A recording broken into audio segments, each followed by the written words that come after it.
আগষ্ট মাহৰ অৰুণোদয় কোনেও নাপাব। আমি সেপ্টেম্বৰ মাহৰ 17 তাৰিখে প্ৰধানমন্ত্ৰী নৰেন্দ্ৰ মোদী ডাঙৰীয়াৰ জন্মদিনৰ দিনা উপজা দিনৰ দিনা আমি অৰুণোদয় তৃতীয় আঁচনিটো আনুষ্ঠানিকভাৱে আৰম্ভ কৰিম। প্ৰত্যেকজন অৰুণোদয় হিতাধিকাৰীৰ ঘৰলৈকে যাব। মোৰ পৰা এখন পত্ৰ লৈ যে আপুনি অৰুণোদয়ৰ বাবে নিৰ্বাচিত হৈছে। আৰু অকল খালী পত্ৰখন দিবৰ কাৰণে অলপ বেয়া লাগে কাৰণে লগত এখন আমি সৰু কিতাপো পঠাইছোঁ। অৰুণোদয় আঁচনিৰ ফৰ্ম ফিল-আপ যদি আপোনালোকে কৰি থাকে তেনেহ'লে আপোনালোকৰ কাৰণে আহিছে ভাল খবৰ। আপোনালোকে শীঘ্ৰে কিন্তু আপোনালোকে এই যিটো অৰুণোদয় 3.0 যিটো ফৰ্ম আছে দেখা পাই আছে আপোনালোকে, এই ফৰ্মটো যিসকল মানুহে ফিল-আপ কৰিছে সেইসকল মানুহে কিন্তু পইচা কেতিয়া লাভ কৰিব অৰুণোদয় 3.0 আঁচনিৰ পে'মেণ্ট ডেট। তো বহুত মানে কিন্তু এনেকৈ মানে চাৰ্চ কৰি আছে বা আপোনালোকে বিচাৰি আছে যে এই ভিডিঅ'টো কেতিয়া আপোনালোকৰ সন্মুখত লাভ কৰিব। তো বহুত মানে কিন্তু নাজানে, সেইকাৰণে মই ভাবিলোঁ যে অৰুণোদয় আঁচনিৰ যিটো পইচা পোৱা কথা আছে সেই পইচাটো আপোনাক কেতিয়া লাভ কৰিব সেই বিষয়ে কিন্তু আজি আপোনালোক এই ভিডিঅ'টোৰ মাধ্যমত সম্পূৰ্ণ কথা আপোনালোকে জানিব পাৰিব। ভিডিঅ'টো আপোনালোকে অলপ স্কিপ নকৰি ভিডিঅ'টো চাই থাকিব। যে যিসকল মানুহে ফৰ্ম ফিল-আপ কৰিছে অৰুণোদয় 3 সেই ফৰ্ম ফিল-আপ সকলে কিন্তু আগতে 1250 টকা কৰি দি আছিল। তো এতিয়া আপোনালোকে আৰু কিন্তু 250 টকা কৰি আপোনালোকৰ বেংক একাউণ্টত সোমাব। তো টোটেল আপোনালোকৰ বেংক একাউণ্টত সোমাব 1500 কৰি টকা প্ৰতিমাহে আপোনালোকে লাভ কৰি থাকিব। তো এই পইচাটো কেতিয়া লাভ কৰিব সেই বিষয়ে কিন্তু আজি আপোনালোকক জনাই দি আছোঁ এই ভিডিঅ'টোৰ মাধ্যমতে। তো আপোনালোকে এই পইচাটো আপোনালোকে কিন্তু ছেপ্টেম্বৰ মাহতে লাভ কৰিব। তো এইটো মই কোৱা কথা নহয়, এইটো ডক্টৰ হিমন্ত বিশ্ব শৰ্মা ছাৰে নিজ মুখেৰে ঘোষণা কৰিছে ইয়া। তো আপোনালোকক এই ভিডিঅ'তে মই ক্লিপটো দেখুৱাই দি আছোঁ। তো ডক্টৰ হিমন্ত বিশ্ব শৰ্মা কি কৈছে সেইটো আগত শুনক আপোনালোকে। আগষ্ট মাহৰ অৰুণোদয় কোনেও নাপাব। আমি ছেপ্টেম্বৰ মাহৰ 17 তাৰিখে প্ৰধানমন্ত্ৰী নৰেন্দ্ৰ মোদী ডাঙৰীয়াৰ জন্মদিনৰ দিনা উপজা দিনৰ দিনা আমি অৰুণোদয় তৃতীয় আঁচনিটো আনুষ্ঠানিকভাৱে আৰম্ভ কৰিম। প্ৰত্যেকজন অৰুণোদয় হিতাধিকাৰীৰ ঘৰলৈকে যাব। মোৰ পৰা এখন পত্ৰ লৈ যে আপুনি অৰুণোদয়ৰ বাবে নিৰ্বাচিত হৈছে। আৰু অকল খালী পত্ৰখন দিবৰ কাৰণে অলপ বেয়া লাগে কাৰণে লগত এখন আমি সৰু কিতাপো পঠাইছোঁ।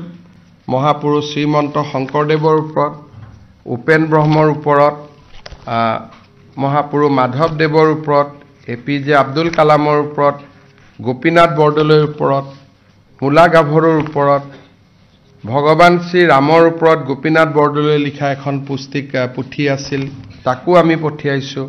ৰাণী লক্ষ্মীবাই, গমধৰ কোঁৱৰ, লক্ষ্মীনাথ বেজবৰুৱা, স্বামী বিবেকানন্দ, এনেকৈ চিঠিখনৰ লগত এখন সৰু আমি কিতাপো দি পঠাইছোঁ। যিহেতু এইবাৰ আমি কিতাপৰ বৰ্ষ পালন কৰি আছোঁ, তাৰমানে 40 লাখ পৰিয়ালত এখন পঢ়িবৰ কাৰণে কিতাপো গৈ পাবগৈ।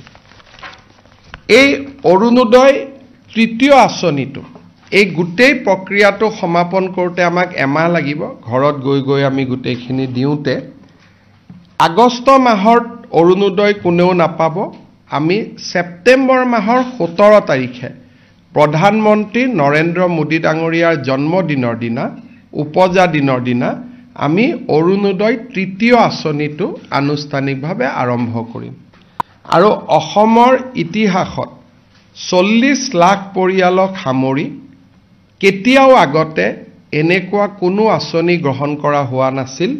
আৰু এইবাৰ আঁচনিটো লৈ আমি প্ৰত্যেক ঘৰ মানুহৰ দুৱাৰ মুখত গৈ আমি উপস্থিত হ'ম যে আপুনি অৰুণোদয় পাইছে। এইবাৰৰ পৰা প্ৰত্যেকটো ব্লকত এজন অৰুণোদয় সহায়ক থাকিব। কেতিয়াবা যদি কাৰোবাৰ KYC হোৱা নাই, কেতিয়াবা কোনোবাই টকাটো যোৱা নাই, তেওঁলোকে অভিযোগ দিব পাৰিব। আৰু এটা পৰ্টেলো মুকলি হৈ থাকিব য'ত নেকি কোনোবাই চৰকাৰী চাকৰি আদি পালে নিজক অৰুণোদয়ৰ পৰা অপ্ট আউট কৰিব পাৰিব। এই চিঠিখনৰ লগত পৰীক্ষামূলকভাৱে পাইলট বেচিছ, এইটো আমি এতিয়ালৈকে স্থায়িত্ব দিয়া নাই, পৰীক্ষামূলকভাৱে আমি এটা আঁচনি আৰম্ভ কৰিছোঁ যে 200 টকাৰ লগে লগে IOC আমাক জনাই দিব যে অমুক পৰিয়ালটোৱে আজি এটা গেছ কিনিলে। লগে লগে তেওঁৰ একাউণ্টত আৰু 250 টকা, যদি গেছ নিকিনে 250টো নাযায়, যদি গেছ কিনে তেতিয়াহ'লে তেওঁলোকৰ লগত আমি গেছৰ কথাখিনি লিখিবৰ কাৰণে লগত এখন ফৰ্ম পঠিয়াম চিঠিখন যেতিয়া গাঁৱত তেওঁলোকে লৈ যাব চিঠিখনো দিব লগতে ক'ব যে আৰু এটা আঁচনি আপোনালোকৰ কাৰণে আহিছে ডিটেইলছটো দিয়ক কানেকশ্যন নম্বৰটো লাগিব তেতিয়াহে IOCৰ লগত আমি কানেকশ্যন নম্বৰটো আমি তেওঁলোকৰ পৰা ল'ব লাগিব আৰু এটা খবৰ দিব যে নতুন উপকৃত হয় খুব ধুনীয়াকৈ যদি IOCৰ লগত সম্পৰ্কটো স্থাপিত হয় কাৰণ ইয়াত কেন্দ্ৰীয় চৰকাৰো জড়িত থাকিব ৰাজ্য চৰকাৰো জড়িত থাকিব যদি আঁচনিটো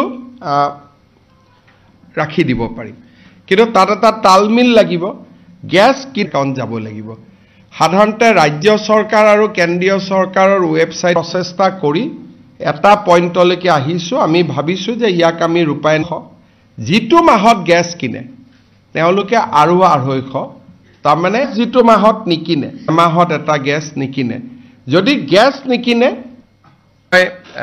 আপোনালোক অৰুণোদয় বেনিফিচিয়াৰী বেনিফিটটো পাই থাকিব